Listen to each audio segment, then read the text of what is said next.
Aujourd'hui, nous allons parler de mort stupide. Aujourd'hui, je vous parle de mort stupide.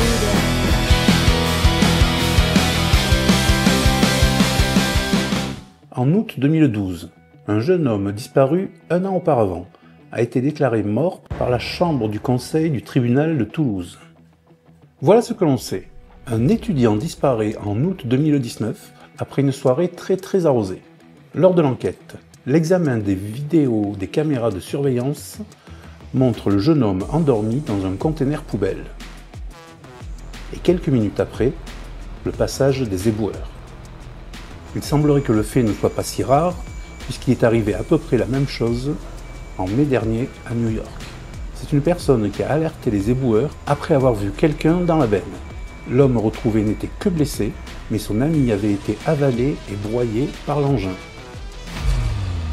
Une nuit, un ouvrier intervient sur une bouche d'égout pour le compte d'une société d'assainissement. Ce n'était pour lui qu'un job d'été dans l'entreprise de son oncle. Il venait de décrocher sa licence en droit. Le chantier n'était signalé et protégé que par un plot. Lorsque le jeune homme passa la tête pour sortir de l'égout, une voiture le faucha. Bien que pris en charge et hospitalisé rapidement, il meurt quelques jours plus tard, des suites de ses blessures. Un poisson nommé Vanda est un film sorti en 1989 et vite devenu culte, réalisé par Charles Crichton et John Cleese, avec John Cleese, Jamie Lee Curtis, Michael Palin et Kevin Kline. Cette comédie policière est tellement drôle qu'un orthophoniste danois de 71 ans, Ole Benzen, serait mort pendant la projection du film. Il aurait contracté un fou rire au moment de la scène où Kevin Kline interroge Michael Palin en lui fourrant des frites dans le nez. Non? Eh bien, je te mets une frite dans le nez pour la peine. Oh. Freddy Snitch. T'es un malade. Oh, par-delà le bien et le mal. John Cleese déclara « Quel bel hommage ! Pour moi, c'est le compliment ultime. » Luciano Cecconi, footballeur italien, brillant milieu de terrain à la Lazio et champion d'Italie en 1974.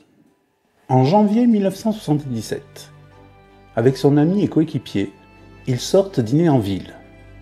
Sur la route, ils s'arrêtent voir un autre ami à eux, un parfumeur. Chemin faisant, ce dernier leur propose une dernière halte pour livrer un client à lui bijoutier. Mais dans l'euphorie du moment passé entre poteaux, l'Angelo Biondo, c'était le surnom de Luciano, rentre dans la bijouterie la main dans son imperméable en criant « Les mains en l'air, ceci est un hold-up ». Paniqué, le bijoutier, ayant subi déjà plusieurs braquages, sort une arme et tire. L'Angelo meurt 30 minutes plus tard à l'hôpital.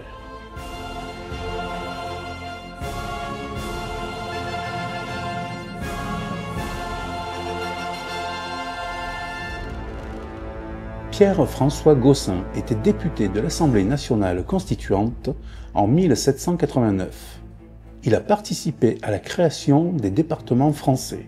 À l'issue de son mandat qui se termine en 1791, il se rend dans la Meuse où il est élu procureur. Un an plus tard, les Austro-Prussiens envahissent l'endroit et le convoquent eu égard à sa fonction. Plus tard, cette visite a été prise pour un pacte avec l'ennemi. Il est condamné à mort.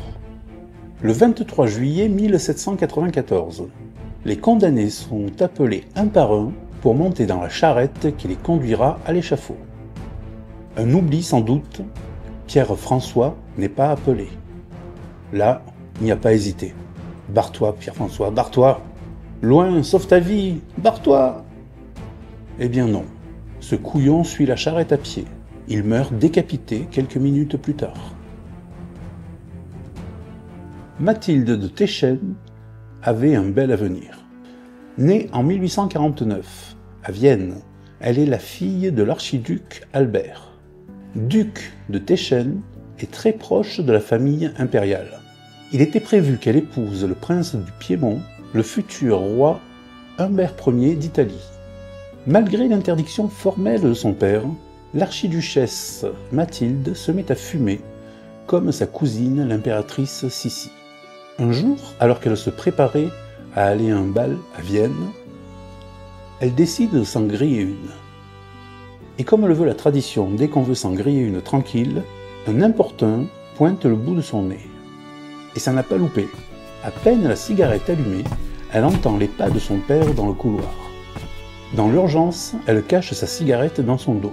Mais à l'époque, qui dit bal, surtout à Vienne, dit crénoline de mousseline.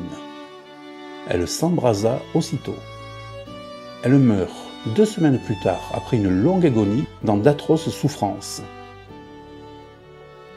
Louis de Bourbon-Soissons était le petit cousin du roi Louis XIII, et il détestait Richelieu. S'étant allié avec Gaston d'Orléans, le jeune frère du roi, Louis lève une armée à Sedan. Pour reprendre la ville, Richelieu envoie l'armée royale. L'affrontement a lieu le 6 juillet 1641. L'armée des Conjurés prend le dessus. Les troupes royales sont en débâcle. Louis cède de son pistolet pour soulever la visière de son casque. Et oui, le coup part, lui arrachant la moitié du visage. N'ayant plus personne à sa tête, son armée se rend. Et c'est sur cette anecdote que se termine la vidéo. N'oubliez pas de liker, de vous abonner, et je vous dis à lundi.